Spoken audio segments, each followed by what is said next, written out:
পিতা পুত্র পবিত্র আত্মার নামে আমেন। আজকের পৃথিবীতে যেখানে অনেকেই দেওয়ার চেয়ে বেশি গ্রহণ করতে চায়, আজকের পবিত্র মঙ্গল সমাচারে যিশু আমাদের দাতা হতে আহ্বান জানান।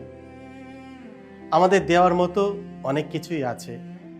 আমাদের সময়, ভালোবাসা, যত্ন, কৃতজ্ঞতা, প্রার্থনা, ক্ষমা, জ্ঞান, দক্ষতা, প্রতিভা ইত্যাদি। আসুন আমরা উদারভাবে দেওয়ার মানুষ হই।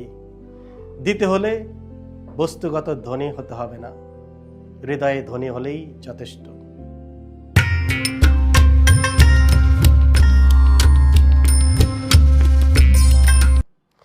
খ্রিস্টে আমার পরম প্রিয়জনেরা, আজ মার্চ মাসের 2 তারিখ, তপস্যাকালের দ্বিতীয় সপ্তাহ, সোমবার।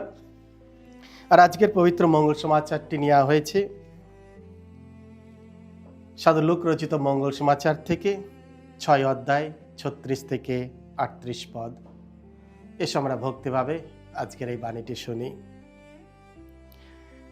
যিশু একদিন তার শিষ্যদের বললেন, তোমাদের পরম পিতা যেমন দয়ালু, তোমরাও তেমনি দয়ালু হও। পরের বিচার করতে যেও না, তাহলে তোমাদেরও বিচার করা হবে না।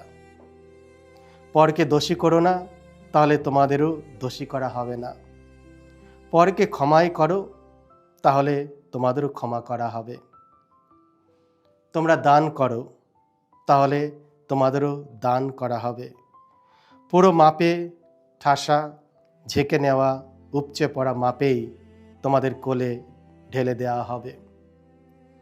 তোমরা নিজেরা যে মাপে মেপে দিচ্ছ, তোমাদেরও ঠিক সেই মাপেই প্রতিদান দেওয়া হবে। এই হলো প্রভু যিশুর মঙ্গল সমাচার। প্রভু যিশু তোমার মহিমা প্রচারিত হোক। দাও আর তুমি পাবে। খ্রিস্ট আমার পরম প্রিয়জনেরা, উদারতা শুধু প্রয়োজন পূরণের বিষয় নয়, এটি আমাদের প্রকৃত চরিত্রকে প্রকাশ করে। যিশু আমাদের এই উদারতাকে গ্রহণ করতে আহ্বান জানান আজকের পবিত্র মঙ্গল সমাচারে। তোমরা দান করো, তোমাদের দান করা হবে। পুরো মাপে ঠাসা, ঝেঁকে নেওয়া, উপচে পড়া মাপেই তোমাদের কোলে ঢেলে দেওয়া হবে। একটা জাঁকজমক লোককে ভরা পরিপূর্ণ বাজারের দৃশ্য কল্পনা করুন। একজন বিক্রেতা একটি পাত্রে শস্য ভরে তা চেপে ধরে ঝাঁকিয়ে নেয়, আবার ভরে দেয় যতক্ষণ না তা উপচে পড়ে। এই প্রতিক্রিয়াটি প্রতীকীভাবে দেখায় আমরা কিভাবে দিতে আহ্বানপ্রাপ্ত। কৃপণভাবে নয়, বরং প্রাচুর্যের সাথে। হৃদয় থেকে দেওয়া উদারতা আধ্যাত্মিক ফল বয়ে আনে। সাধু পল যেমন বলেন, যে অল্প বপন করে সে অল্পই কাটবে, আর যে প্রচুর বপন করে সে প্রচুরই কাটবে। ঈশ্বরের এই ঐশ্বরিক বিনিময়ে আমরা আমাদের মানবিক সামান্য দিই, আর তিনি আমাদের তার ঐশ্বরিক অনুগ্রহ দেন। আমাদের শূন্যতার বিনিময়ে তিনি দেন তার সর্বস্ব। তাই আসুন আমরা ঈশ্বরের সীমাহীন উদারতার প্রতিফলন ঘটিয়ে উদারভাবে দিই।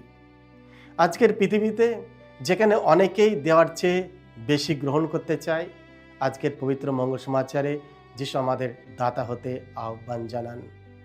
এখানে দেওয়া কেবল অর্থের মধ্যেই সীমাবদ্ধ নয়, বরং এমন কিছুর মধ্যে পড়ে যা অন্যের কল্যাণ সাধন করে।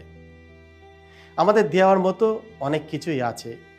আমাদের সময়, ভালোবাসা, যত্ন, কৃতজ্ঞতা, প্রার্থনা, ক্ষমা, জ্ঞান, দক্ষতা, প্রতিভা ইত্যাদি। খ্রিস্ট আমার পরম প্রিয়জনেরা, তাই আসুন আমরা উদারভাবে দেয়ায় মানুষ হই। দিতে হলে বস্তুগতভাবে ধনী হতে হবে না, হৃদয়ে ধনী হলেই যথেষ্ট।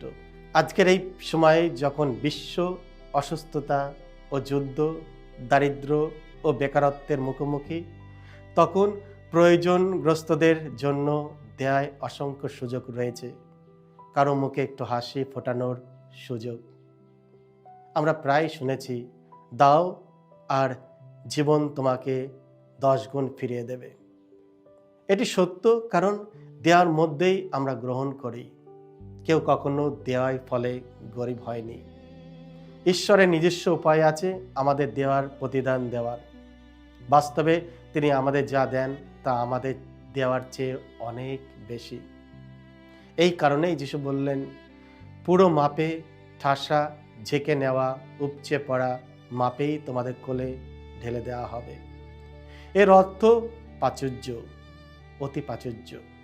এইভাবে ঈশ্বর আমাদের দেওয়ার প্রতিদান দেন, যেটা আমাদের কল্পনাও ঊর্ধ্বে।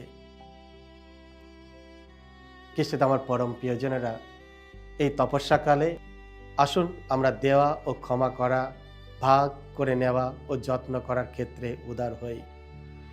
দেওয়ার জন্য আমাদের দুটি মানসিকতা প্রয়োজন। প্রথমত, ভালোবাসা থেকে দেওয়া। ভালোবাসায় পূর্ণ মানুষই উদারভাবে দিতে পারে। ভালোবাসাই আমাদের দিতে শেখায়। ভালোবাসা থেকে দিলে কখনোই মনে হয় না যে কিছু কমে যাচ্ছে।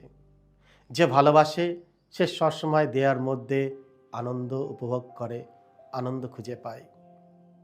ঈশ্বরের ক্ষেত্রেও ঠিক তাই।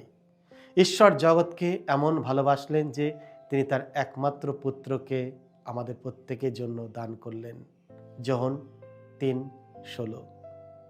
ক্রুশে যিশুর মৃত্যু ভালোবাসা থেকে দেওয়ার সর্বশ্রেষ্ঠ দৃষ্টান্ত।